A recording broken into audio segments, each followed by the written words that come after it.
Sofia, saya cuma mampu nak top up RM100 setiap bulan.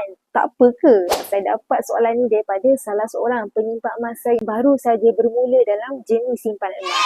Beliau hanya ada bajet sekitar RM100 setiap bulan dan beliau tanya, okey ke tidak dengan akaun Muscat? Dengan Public Gold, tuan-puan sebenarnya boleh mulakan simpanan emas tuan-puan dengan hanya serendah RM100 sahaja dan dia sangat fleksibel ikut kepada kemampuan tuan-puan setiap bulan.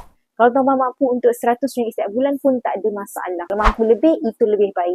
Kata mentor saya, dalam tabungan bukan jumlah yang menentukan siapa yang lebih berjaya.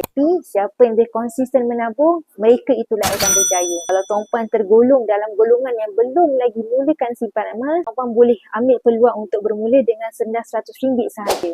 Menabunglah dengan konsisten. Bila dah capai gram yang kita impikan, kita boleh fizikalkan emas dalam bentuk gold bar ataupun dinar. Yang berminat boleh cepat-cepat komen emas di bawah dan saya akan bantu tuan-puan dengan sebaik.